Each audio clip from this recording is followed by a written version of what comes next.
Olá, povo de Deus, estou aqui para mais uma Palavra das 15. Obrigado pela tua companhia, sempre é uma alegria saber que você está aqui comigo. Eu venho uma vez mais falar do amor de Deus, eu quero pedir para que você fique aí, não saia daí, pois hoje o Senhor vai nos abençoar uma vez mais. Estarei falando sobre o profeta Jonas. Eu volto já.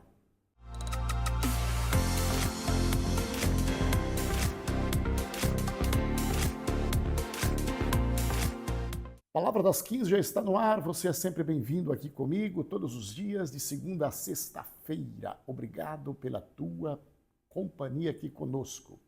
Você está no canal da Bênção, você está na Palavra das 15. Se você ainda não é inscrito neste canal, você deve se inscrever, deixar o seu like, deixar o seu comentário, pois você está no lugar abençoado. Não saia deste canal. Fica comigo até o final da mensagem, pois Deus falará ao teu coração. Estou falando sobre profeta Jonas. Nós estamos trabalhando todos os dias aqui, de segunda a sexta-feira, como vocês já sabem. Começamos lá no livro de Gênesis. Isso já faz mais de 3 anos e hoje estamos começando o primeiro vídeo, falando aqui de Jonas.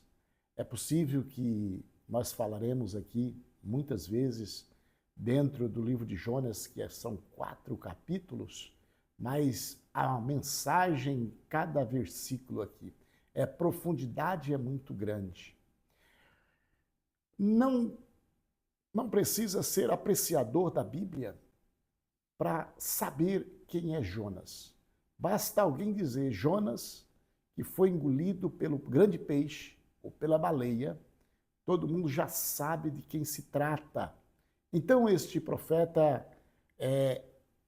pode ser até um dos mais conhecidos personagens bíblicos por esses acontecimentos do peixe ter engolido ele.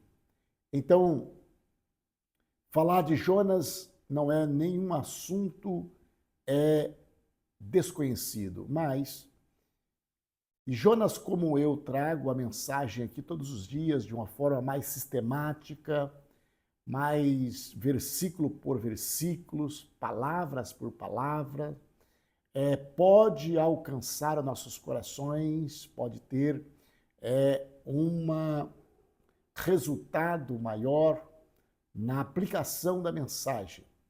Pode estar mais positivamente alcançando os nossos corações, porque cada frase significa ou temos um tema para nos abordar.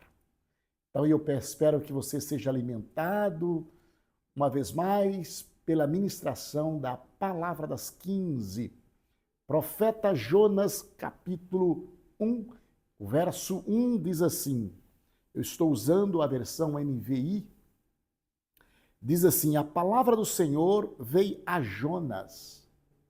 Então, quando você é abordado pelo assunto desta estrutura, desta importância, porque observa que não veio a Jonas a palavra do rei da Síria, não veio a Jonas a palavra do rei de Israel, não, veio para Jonas a palavra do Senhor.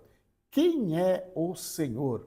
É o Deus que fez os céus, a terra, os mares e tudo que neles há. É Deus que manda na chuva, Deus que manda no sol, Deus que manda no mar, Deus que manda no peixe, Deus que manda no vento, Deus que manda no frio, Deus que manda no calor, é Deus que manda em tudo. Então, esse Deus agora está falando com Jonas. Logo, Jonas precisava ter entendimento que deste Deus não tem como fugir, não tem como se escapar, não tem como desistir. Quando vem de Deus a palavra para os nossos corações, logo, nós temos um entendimento que não há aonde mais entrarmos, não há o que fazermos mais. Precisamos ter obediência pela palavra do soberano. Precisamos ter obediência pela palavra daquele que manda em tudo, que está em todo lugar. Ele é o Deus onisciente, ele é o Deus onipresente, ele é o Deus onipotente. Logo, eu preciso descer aos pés dele, eu preciso obedecer o seu mandato, eu preciso obedecer o teu ide, e não há como se livrar desse Deus que é soberano e dono de tudo. Mas parece que Jonas sofreu um momento de deslizes emocional ou um deslizes de medo temoroso do encargo que Deus colocara sobre ele, da responsabilidade. Ele ficou temoroso e pensou em se livrar desta situação, tendo em vista que Jonas vai abordar, vai declarar que ele é bem conhecedor de Deus e que ele tem uma intimidade com Deus.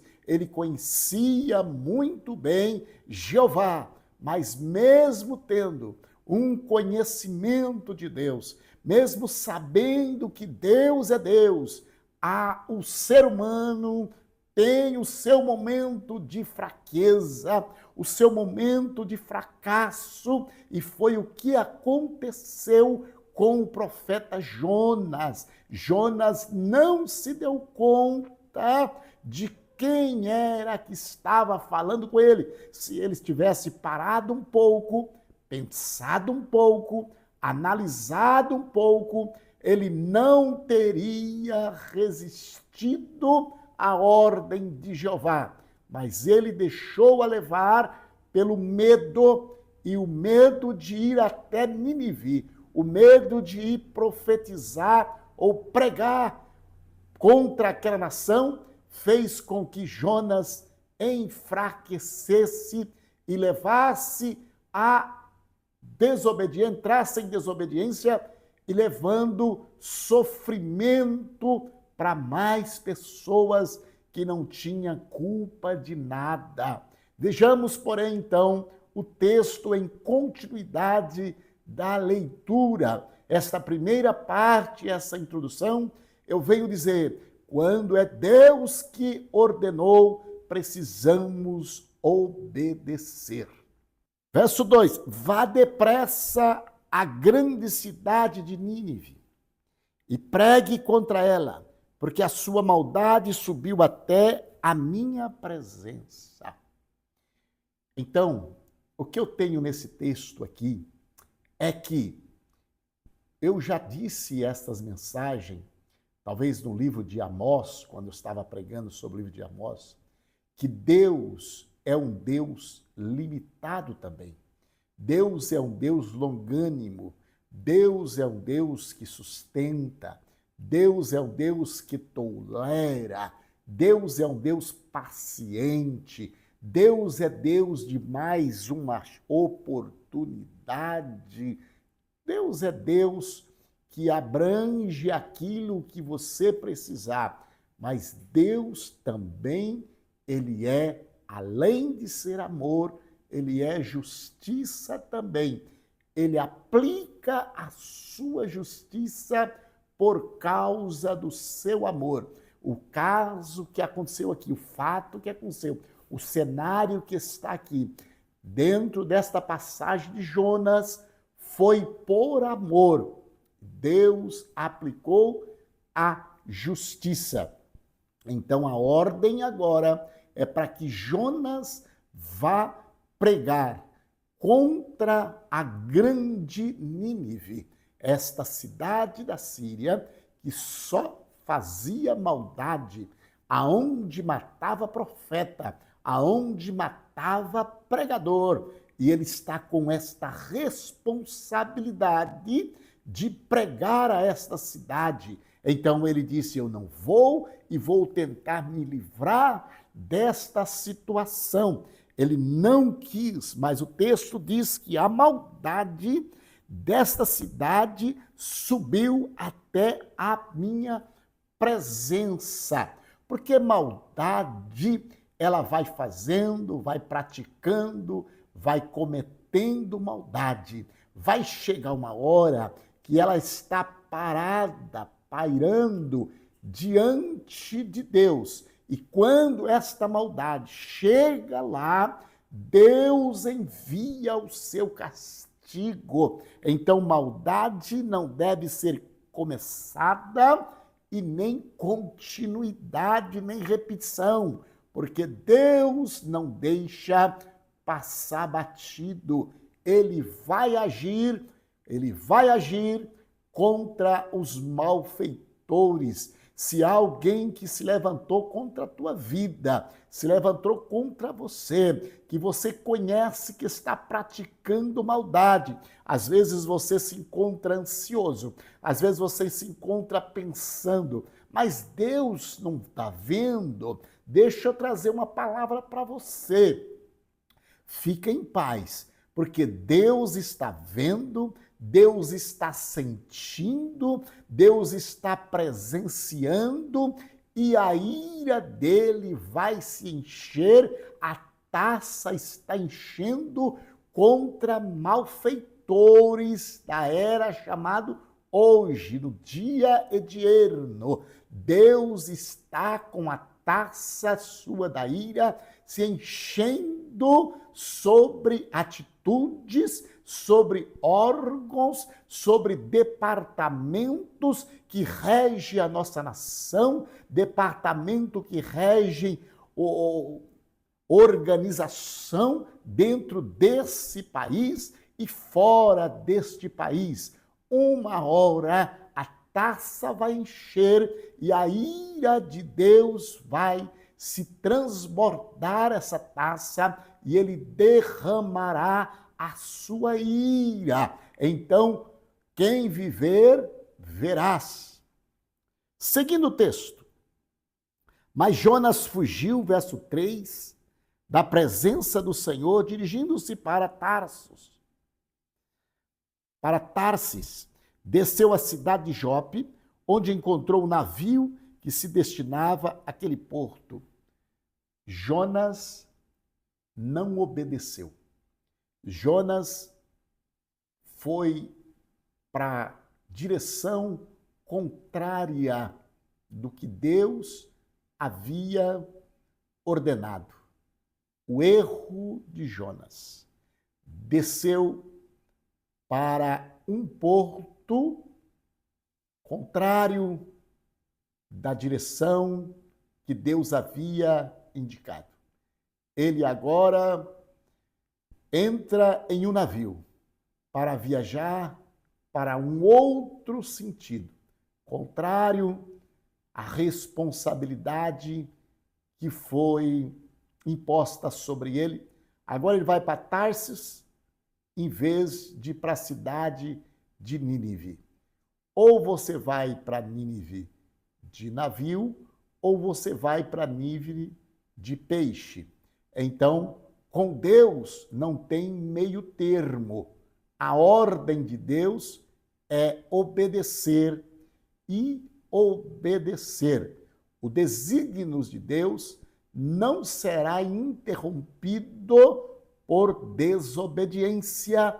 O propósito de Deus irá ser cumprido, você queira ou não queira. Quando Deus incumbiu a responsabilidade sobre uma pessoa, esta pessoa não consegue mais se livrar, porque a cumprimento é de fato aquilo que Deus prometeu, ou enviou, ou ordenou. Não tem como escapar. Então a palavra hoje vem ao encontro de alguém que está em cima do muro, pensando se vai na direção enviada por Deus ou se para a direção contrária, e a resposta para a sua vida na tarde desse dia: obedeça a ordem de Jeová, para que as coisas não aconteçam sobre a tua vida, experiências que você não vai sentir bem. Você vai entrar num lado de sofrimento, no estado de sofrimento por causa de desobediência. Então, a palavra para você hoje: obedece a ordem de Jeová ou sofrerá as consequências, porque Deus não muda o seu propósito por causa de pessoa. Não, Deus não muda o propósito dele. O que ele colocou nas suas mãos será concluído de um jeito ou de outro, porque a palavra de ordem veio do Todo-Poderoso e prevalecerá a palavra dele na minha e na sua vida. Esta palavra é para você mesmo. Esta é a palavra das 15. Estarei orando por você. Querido Deus e bondoso Pai, no nome de Jesus, eu venho te louvar, meu Pai, te agradecer pelo teu amor, pela tua bondade, pelo teu espírito, pela tua companhia, que esta mensagem possa fluir no coração do teu povo, meu Pai. Meu Deus eterno, que gera resultado, gera efeito, porque o Senhor é fiel. No nome de Jesus, Pai, aceita esta minha oração